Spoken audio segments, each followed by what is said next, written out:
মাজনিশালৈকে সামগুৰিৰ শিঙিমাৰীৰ ৰূপহী নতুন বজাৰত গৌৰৱ গগৈক উষ্ম আদৰণি কংগ্ৰেছ সমৰ্থক প্ৰতিকূল বতৰকো নেওচি কংগ্ৰেছৰ নৱনিযুক্ত সভাপতিগৰাকীক আদৰিবলৈ ৰৈ থাকিল ৰাইজ উল্লেখযোগ্য যে উজনিৰ পৰা গৌৰৱ গগৈয়ে কালি আৰম্ভ কৰিছিল যাত্ৰা 2026ৰ নিৰ্বাচনক লৈ গুৰুত্বপূৰ্ণ মন্তব্য কংগ্ৰেছৰ নতুন সভাপতিগৰাকী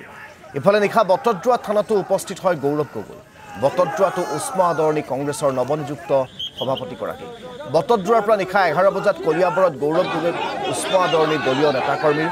বটদ্ৰৱাত মুখ্যমন্ত্ৰীৰ লগতে বিজেপিৰ বিৰুদ্ধে আক্ৰমণাত্মক হল গৌৰৱ গগৈ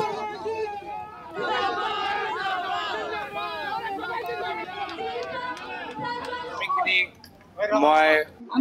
যথেষ্ট মই মোৰ ফালৰ পৰা কৃতজ্ঞতা জ্ঞাপন কৰিছো আজি প্ৰতিকূল বতৰ নিয়সি আৰু ৰাতি বৰষুণো হৈছে 12টা বাজি তথাপিও ওলাই আহিছে মই দলৰ কৰ্মীখিনিক মই কৃতজ্ঞতা জ্ঞাপন কৰিছো আৰু পৰৱৰ্তী দিনত আমি দুগুণ নিষ্ঠাৰে আমি কামখিনি কৰি যামগৈ যথেষ্ট ৰাইজৰ যথেষ্ট আমি আশা ভৰসা আমি অনুভৱ কৰিব পাৰিছো আৰু এটা পৰৱৰ্তী দিনত আমি আৰু অলপ কষ্ট কৰিব লাগিব আৰু নিশ্চিত আমি কষ্ট কৰিলে ৰাইজে আমাক আৰু আশীৰ্বাদ প্ৰদান কৰিব প্ৰথমতে আমাৰ উচ্চস্তৰীয় এটা বৈঠক হ'ব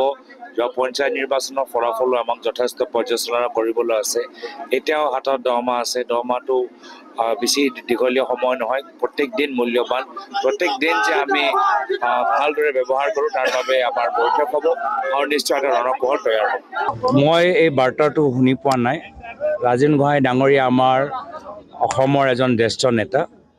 জ্যেষ্ঠ নেতাৰ প্ৰতি সদায় মোৰ শ্ৰদ্ধা থাকিব আৰু তেওঁ নিজৰ দলৰ প্ৰতি যি শ্ৰদ্ধা আছে যিমান তেওঁলোকে নিজৰ দলৰ ভিতৰত সন্মান পাব লাগে কিবা কাৰণত তেওঁলোকে নাপালে আমি দুঃখিত আজি তেওঁলোকৰ দলত যি নতুনকৈ সোমাই যোৱা মানুহবোৰ আজি তেওঁলোকৰ দলতে যি অপমান কৰিছে আমি হেয়ালৈ আমি ক্ষোভিত যদিও আমি আমাৰ